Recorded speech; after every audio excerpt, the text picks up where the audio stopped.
36 seconds after Trump pointed his finger and sneered, "Maybe we should give him an IQ test." The Royal Guard reached into his folio and pulled out a sealed white envelope that would expose everything.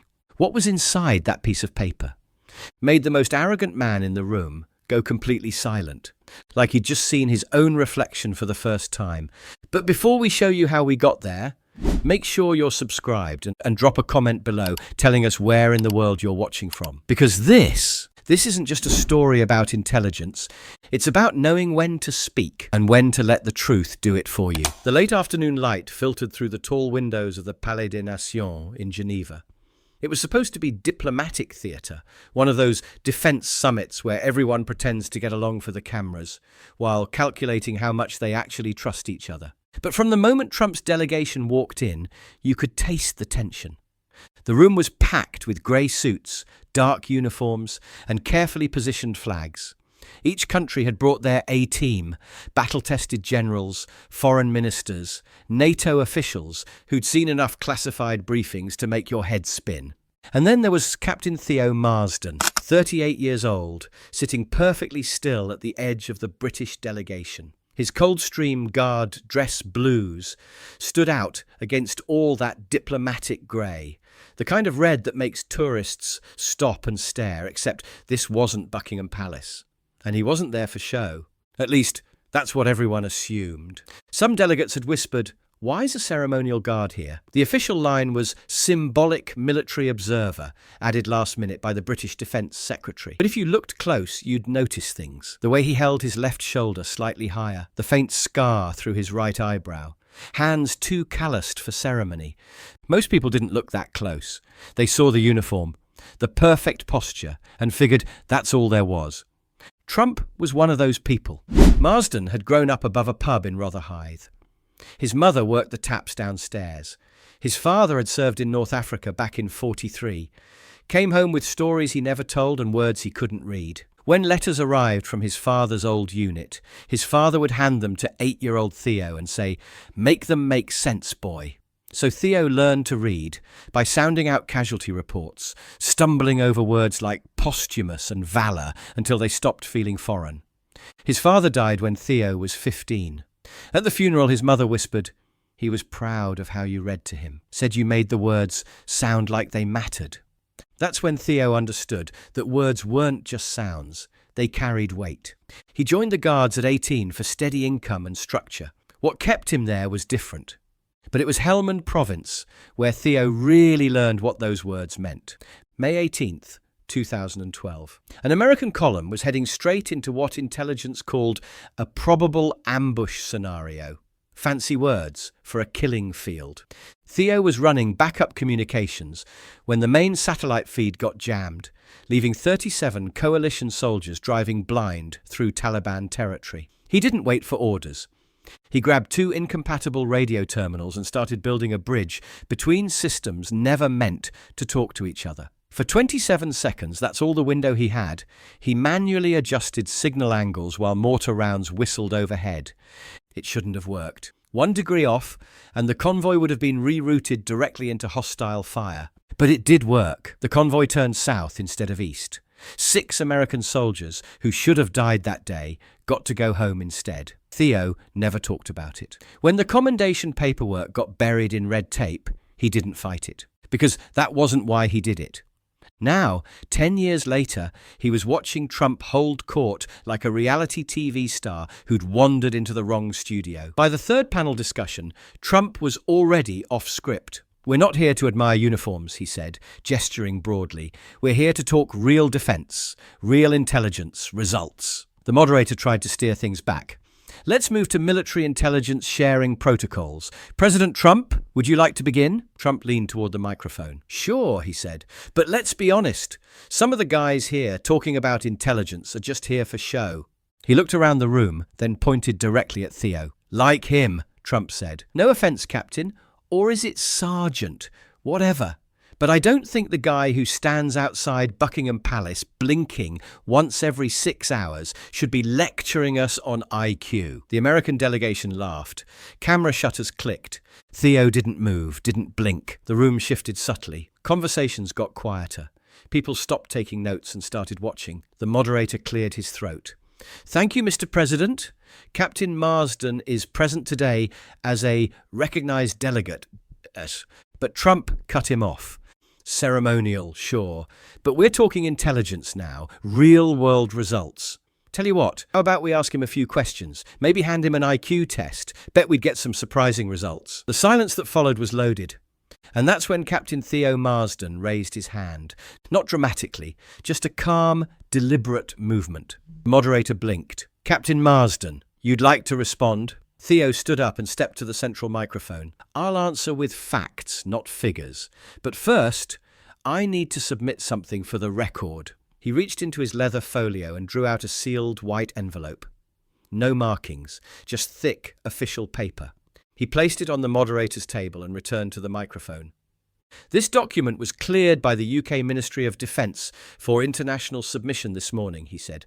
"Unopened, verified. I believe it will address the question indirectly posed to me." Trump leaned back, arms crossed, and scoffed. "You know, this isn't how you win debates, pal. You don't beat someone in the real world with stationery." Awkward laughter from the American side. The British delegates sat perfectly still. Theo remained where he was. "With respect," he said evenly, "the question wasn't about debating. It was about intelligence. And intelligence, Mr. President, is often quiet. It doesn't raise its voice. It doesn't need to." Trump's smirk sharpened. "I'm just saying, you put a guy in a red jacket and a bearskin hat, and suddenly he's qualified to talk about military brains. Look, no offense, but half your job is standing still." He turned to the crowd. "Let's be honest. These ceremonial guys, they look sharp, they sound sharp, but put them in a real situation, combat, chaos, decisions that cost lives, and they'd freeze." He looked back at Theo. "Am I wrong?" Theo looked directly at him. His gaze was steady, unwavering. "In 2012, during a blackout in northern Helmand, I coordinated a cross-national evacuation while under mortar fire. We had Polish, Danish, American and British casualties, 4 communication channels, 2 languages, no air support.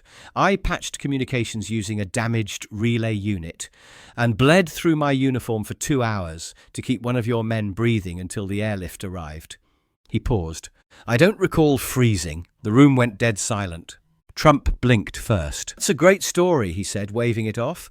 "But anyone can say anything now. I'm just saying, if we're going to judge intelligence, let's do it right. Give the man a real test, a Mensa one, something measurable." He looked toward the moderator. "You've got a guy sitting there dressed like a Christmas cracker, and you expect us to just take his word?" The energy had shifted. The laughter was thinner now, and Theo hadn't moved. "I don't need you to take my word for it," he said. He gestured toward the envelope. "You can take theirs." He stepped back, returning to parade rest. No drama, no retaliation, just preparation. The moderator looked down at the envelope like it was a live grenade, then glanced around the room as if hoping someone would tell him what to do next. "Shall we proceed to open the contents?" Theo gave the smallest nod. Trump, still trying to maintain control of the narrative, rolled his eyes. "Sure, let's read the Queen's homework folder. I'm sure it's riveting." But nobody laughed this time, because the only thing louder than Trump's voice now was the silence that was starting to surround him. The moderator broke the wax seal and unfolded the document carefully. He skimmed the first few lines and his expression changed. "This is a formally classified operations summary issued by the United States Joint Intelligence Command, declassified under joint directive with the UK Ministry of Defence. It pertains to Operation Nomad Flame." A murmur rose at the name. Several older officers straightened in their seats. The moderator continued. "The memo outlines an intelligence breakdown during a joint convoy mission through Faryab province, Afghanistan, in 2012. The American column, en route to a humanitarian pickup, lost satellite communications following a localized jamming event." He paused. "Captain Theo Marsden, then Staff Sergeant of the Coldstream Guards, was attached to the British Forward Coordination Unit nearby. The memo indicates he successfully bypassed signal blocks by improvising a satellite relay using equipment damaged earlier in the day." Trump's eyes narrowed. His smirk was starting to look forced. His actions, quote, prevented the convoy from entering a kill zone identified only moments earlier by Allied drone surveillance. The words kill zone hit like a physical force. The memo concludes 37 lives saved, including 6 American personnel. Direct commendation noted, but withheld from public record due to operational classification. There it was. Not a speech, not a counterattack, just proof. Trump leaned forward, gripping the table edge. Additionally, the American field commander credited in this report, Lieutenant General Andrew Callahan, is listed as having personally verified these events. The silence deepened, then movement in the back row. Lieutenant General Callahan stood up. He walked forward slowly, crossed behind the American delegation without glancing at Trump, and approached the microphone. Every word of that document is accurate. He turned to face Theo. Captain Marsden didn't just pass a test that day. He was the test. We put lives in his hands without knowing it, and he came through with distinction. If he hadn't done what he did, I'd have been sending 6 body bags home to American families. That's mathematical fact. He pulled out a yellowed document. This is the original citation for the Distinguished Service Cross I requested for him, blocked at the time due to classification. He walked to Theo, handed him the document, and then did something that made the entire room hold its breath. Lieutenant General Andrew Callahan saluted. A U.S. general saluting a Royal Guard in front of the world. Trump tried to laugh, but the sound came out strangled. I've had fake medals too. Doesn't mean much. Callahan turned his head slowly. And perhaps yours should be tested next. But Theo stepped back to the microphone, looking directly into the cameras. I never took an intelligence test outside of the military, he began. Didn't go to university. Didn't come from a family of diplomats. I grew up above a pub in Rotherhithe. My mother worked the taps. My father served in North Africa in '43. Came home with words he couldn't read. The room was silent. When letters came from his old unit, casualty reports, memorial notices, he'd hand them to me and say, "Make them make sense, boy." So I learnt to read by sounding out words like posthumous and valor until they stopped feeling foreign. He let that settle. Joined the Guards at 18 for steady income. In Helmand, I worked alongside your Marines, your Rangers, your EOD teams. I dug wounded out with my bare hands. I ran communication cables under sniper fire. I patched field antennas with crushed copper and duct tape, while my interpreter screamed coordinates in my ear. His voice stayed level. I wasn't the smartest man there, but I listened, I learned. I kept my head down until I had something worth saying. Then, quietly, that's where I learned to think. Trump sat motionless. His aides had stopped taking notes. The thing about intelligence isn't how fast you can talk or how many degrees you wave around. It's how long you're willing to stay quiet until you understand what's really at stake. He adjusted his stance slightly. I don't quote philosophers or drop names at cocktail parties, but I've had to make decisions where the wrong choice meant people died. Sometimes intelligence is knowing when to walk away from a fight you want to have. Sometimes it's understanding that the loudest voice in the room is usually the most frightened. Someone in the back clapped once. Then a second pair of hands joined. That's why I didn't answer immediately when I was mocked. Not because I couldn't, but because I was taught, by Americans I might add, that the smartest person in any room is usually the one who speaks last. Theo looked down at the opened memo. This document doesn't prove I'm intelligent. It proves I listened when it mattered, learned from people who knew more than I did, and acted when others hesitated. That's all. He stepped back. Whether that passes Mr. Trump's test, I leave to your judgment. The pause was perfect, complete. But the story wasn't over. Because at that moment, the moderator turned the page inside the declassified envelope and discovered there was more. There's an addendum, he said, almost hesitantly. A field memo marked command level eyes only. Theo gave no reaction. He already knew what it was. The moderator continued reading aloud. Following the restoration of signal relay and successful diversion of the Allied convoy, the Joint Intelligence Command Field Team requested immediate technical audit of the workaround, deployed by Staff Sergeant Theo Marsden. He paused, frowning. Request approved.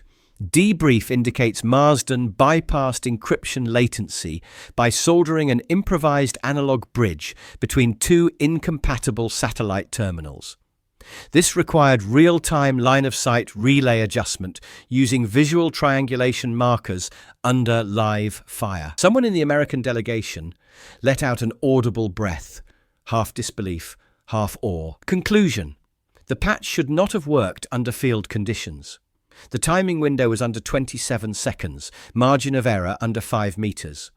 One miscalculation would have rerouted the convoy directly into hostile territory. The moderator looked up, blinking. Assessment from Command Engineering. The solution was theoretically impossible under field conditions. Marsden did it anyway. The murmurs weren't whispers anymore. They were sharp intakes of breath, caught between disbelief and recognition. Trump leaned in, but didn't speak. For once in his life, he seemed to understand that anything he said would only make things worse. The moderator found the final line. Recommendation: full commendation blocked due to classification protocols. Record to be held until declassification is viable. Signed, Lieutenant General Andrew Callahan, Joint Intelligence Command. There was no laughter now, no cutting remarks, no theatrical gestures, only silence that felt like reverence. Till a hand rose from the centre of the British delegation. It was a young woman, late 20s, sharp-eyed, in uniform. She wasn't part of the main talks, just an observing military liaison. Her voice cut through the quiet. "I'm sorry, did I understand correctly? That field repair saved 37 people." Theo turned slightly. "Yes," he said simply. "6 of them American." The woman nodded slowly. "I was in secondary school when that happened. My cousin was in the Danish forward unit attached to that convoy. He never talked about the mission when he came home, just said someone from across the wire had gotten them out of something bad." She didn't elaborate, didn't need to. The moderator placed the papers down gently, folding his hands. "Well then, I suppose the question of aptitude has been adequately addressed." Trump opened his mouth as if to object, then seemed to think better of it. His usual comeback mechanisms, deflection, attack, mockery, had all been rendered useless by the weight of documented fact. He gestured weakly to one of his aides. "Get me that memo. I want verification on the authenticity." But it was too late. The room had already moved on. Because at that moment, as if fate had been scripting its own reveal, a door at the far end of the chamber opened. A man in full dress blues entered quietly, took a seat without announcement, and folded his hands. He wore a silver star on his chest. The aide next to Trump leaned in and whispered something urgent. Trump's jaw tightened, because the man who'd just entered was one of the 6 Americans saved during Operation Nomad Flame.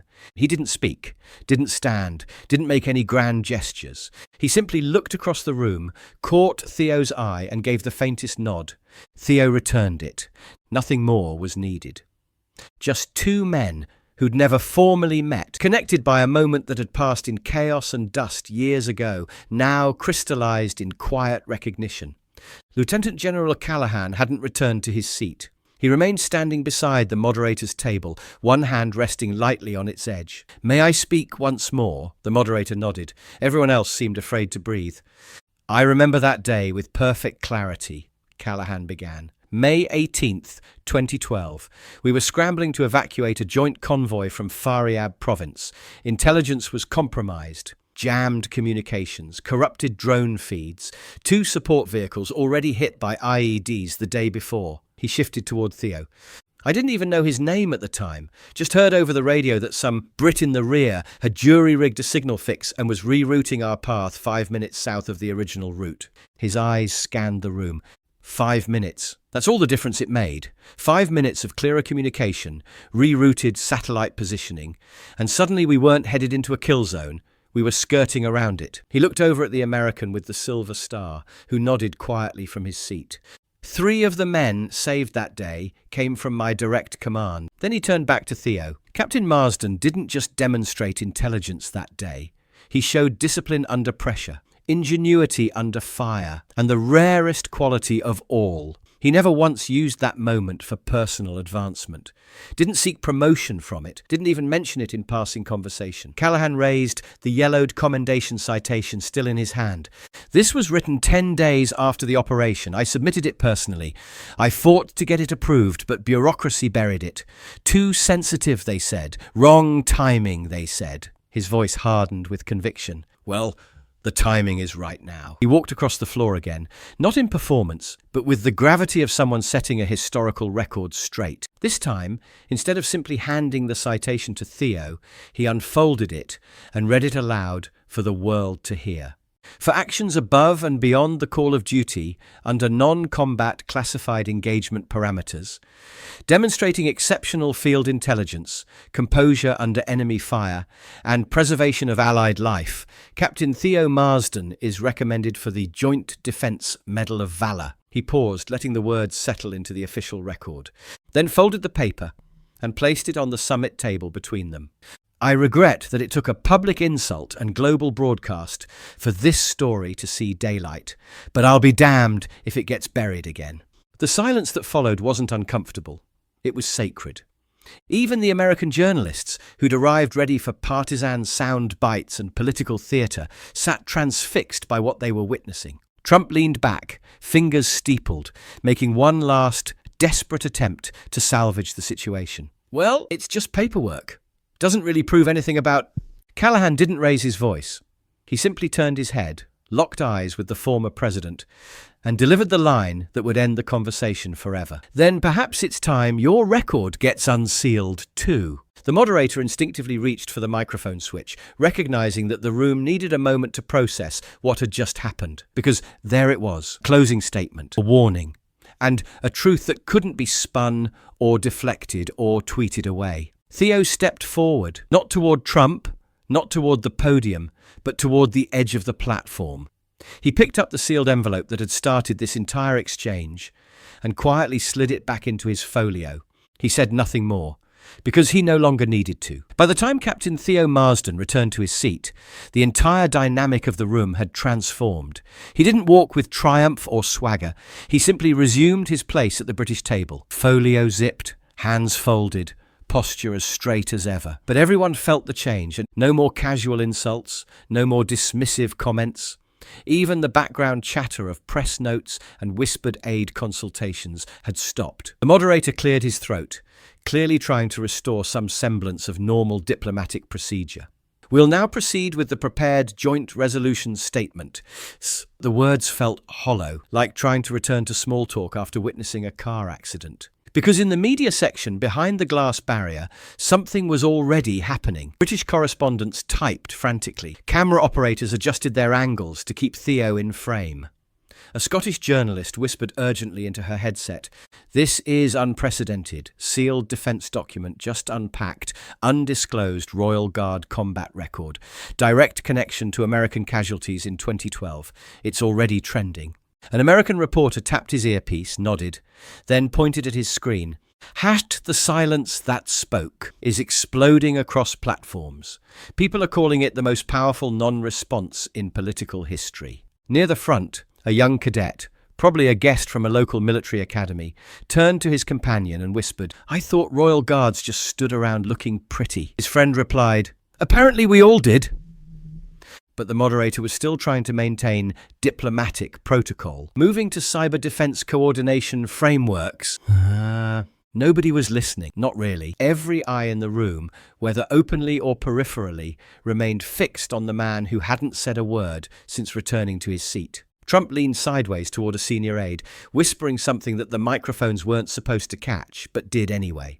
"Some of these foreign guys just get lucky breaks. Doesn't make them special." The aide didn't respond. Not because he agreed or disagreed, but because the comment felt so tone-deaf after what everyone had just witnessed that acknowledging it would have been embarrassing. The weight of the room had fundamentally shifted. Theo wasn't a curiosity anymore.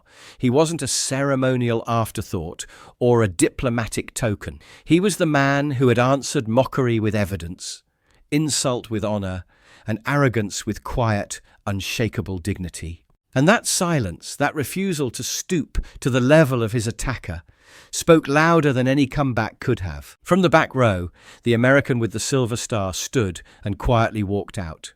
No fanfare, no dramatic exit, just a warrior recognizing another warrior and showing respect in the only way that mattered. As the summit wound down and delegates began their careful diplomatic exits, the questions being asked in the corridors weren't about policy positions or negotiating strategies. They were about the man who had turned humiliation into honor without raising his voice. The evening light outside the Palais des Nations had faded to that deep blue you only get in the mountains, and the steps were flooded with camera lights and news vans. The summit had officially concluded, but the real story was just beginning. Captain Theo Marsden emerged from the building alone, carrying only his leather folio, his uniform as spotless and precise as it had been 12 hours earlier. He made no effort to avoid the cameras or seek them out. He simply walked with the same measured pace he had maintained all day. But people noticed. They couldn't help it. A young civilian approached him hesitantly on the steps, maybe 20 years old, wearing a plain grey hoodie and clutching a small notepad like it contained something precious. "Sir, I watched the whole thing online. I just wanted to thank you." Theo nodded once, nothing elaborate. The young man held out the notepad, its corner folded over. "I was never military, never really understood discipline, always thought it looked angry, you know? But watching you today, you made it look peaceful, like it didn't need to prove anything to anyone." Theo accepted the note, glanced at it briefly, then tucked it into his folio. A few steps later, a middle-aged woman in US Air Force uniform intercepted him. She didn't smile, but her voice carried genuine warmth. "You probably don't remember me, but I was monitoring your communication patch that day in Helmand. I was in signals analysis. We all thought the line had ghosted until your relay suddenly brought everything back online. Half the tent stood up when the readout cleared." She extended her hand. Theo shook it. One firm press, nothing excessive. "We owe you more than a handshake," she said simply, then walked away. Then came the teenager, maybe 15, clearly not dressed for a diplomatic summit, just a local student who'd somehow ended up near the security barrier. She clutched a folded piece of paper like it was too important to risk wrinkling. "Are you the guard from the video?" Theo looked down at her. She barely reached his chest and nodded. She stood there for a moment, seeming to gather courage, then held out the paper. "It's not a letter or anything important," she said. "Just something I wrote while watching. You didn't yell back. You didn't try to prove how smart you were. You just were smart, and that was enough." Theo opened the fold. Inside, in careful block letters, was a single sentence. "I want to learn to be strong without being loud."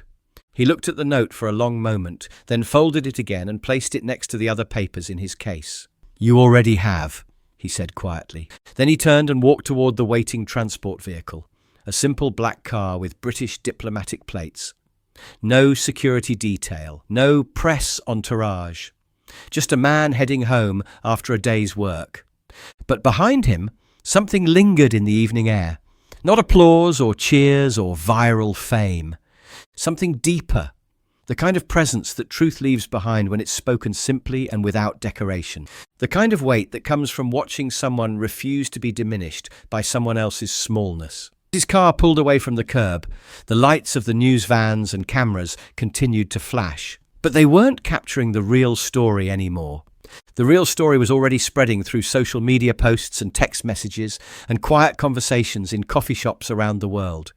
It was being saved to phones and shared with friends and discussed in classrooms where teachers were trying to explain what real strength looked like. Because sometimes the most powerful moments aren't the ones where someone fights back. Sometimes they're the ones where someone simply refuses to fight down. And in a world that had forgotten the difference between confidence and arrogance, between strength and volume, between intelligence and cleverness, Captain Theo Marsden had reminded everyone what quiet dignity looked like when it decided to speak. Have you ever been in a situation where someone tried to make you look small in front of others? When they mocked where you came from, how you sounded, or what they assumed you couldn't do. What would you have done if you were standing in Captain Marsden's position? Would you have fired back immediately? Or would you have had the patience to let the truth speak for itself? And here's the real question. In a world where everyone's trying to be the loudest voice in the room, what does it take to be the one person willing to wait until you have something worth saying?